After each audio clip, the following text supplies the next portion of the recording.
Alright, so today we're going to learn about the fundamentals of math, getting x by itself. And so there's essentially, two ways to really do it. And the way I look at it is I think of it, math as like yin yang, right? There's a good side and then there's the bad side. So in algebra, everything needs to be balanced. So I think of it as this way. Pluses, the opposite of plus would be the negative. The opposite of multiplication is division. The opposite of squared is a square root. And so step one, you get all the numbers to one side and x to the other. Step two is that to move the number to the opposite side, you need to do the opposite operations. So there's essentially like 6 different ways that you can look at it.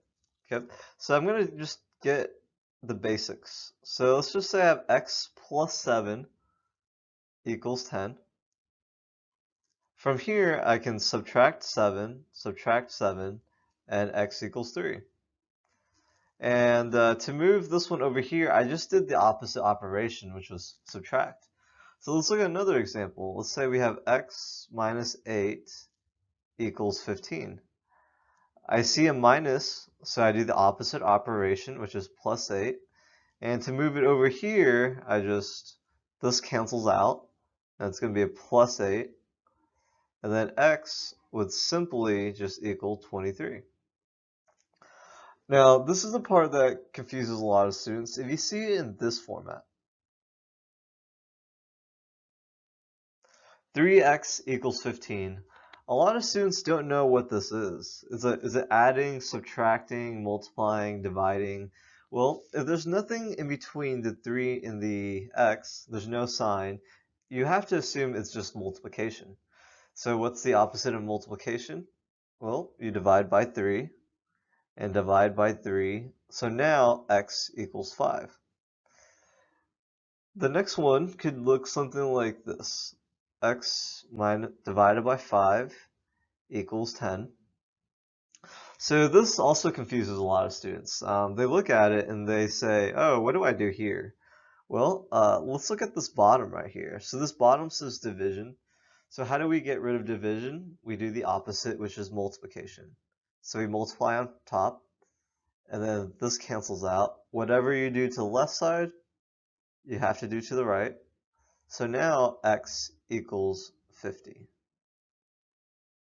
because 10 times 5 equals 50.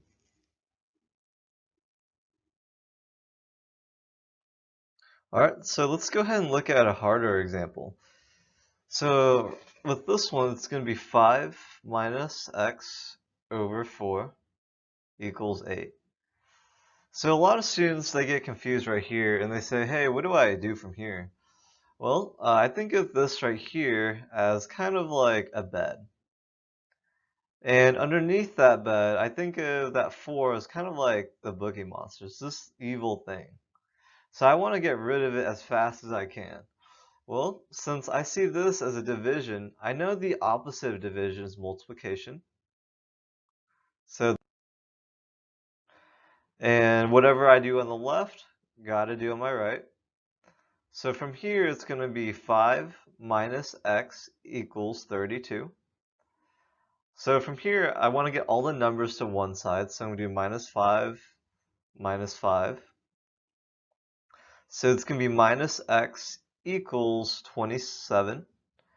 Now, how do I get x by itself? I see there's a negative sign. How do I get rid of it? Well, you can actually divide by -1. And then whatever you do on the left, you got to do on the right. So now it's just x equals -27. All right, let's practice another one that's pretty similar. Let's say we have it looking like this. 5x plus 2 equals 8. So from here, a lot of students get confused from here, and let's figure out what's the easiest way to do this. The easiest way I can do this is actually cross multiplying. Now, how can I cross multiply this? Well, 8 is also the same thing as 8 over 1. So if you see in this format, I just make the 8 over 1, the exact same number. So from here, I cross multiply. So 1 times 1 is just going to be 1 on the left side. Now this 8 times 5x plus 2, this is how it's approached. And then from here, I can do this. It's called distributing. 8 times 5x is 40x. Then 8 times 2 is 16. From here, I still need to get all the numbers to one side. So what you do from here is that you have to subtract by 16.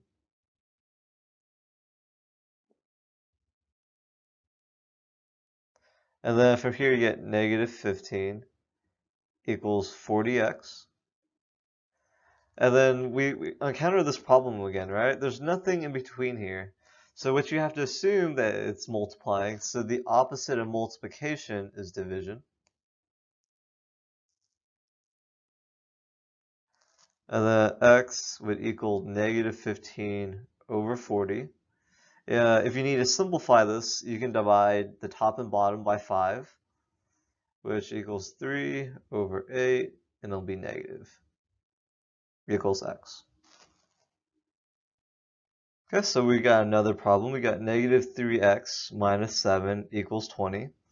So when we approach this problem, how I look at it is that if I see a multiplication and a subtraction or division, I always want to do the minus or plus first. The reasoning why is because it's much easier to move one thing over than to divide everything by 3. So I'm going to do plus 7 here, plus 7 there. So I got 27 equals 3x, negative 3x. So to get negative 3x by itself, I'm going to divide by negative 3 so that cancel out. So this is negative 3, x equals negative 9.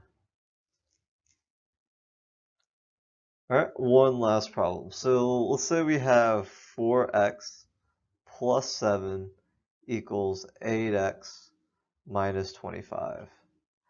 So from right here, what I want to do is I want to get all the numbers to one side. And so I like to have my numbers to be positive. So plus 25 here, plus 25 here. I move it over through opposite operations. So from here I have 32, 4x equals 8x. There's a plus. Then from here I'm going to move the 4x over because I want all the x's on one side. And so now I get 4x equals 32. To get x by itself, I'm going to divide by 4, x equals 8.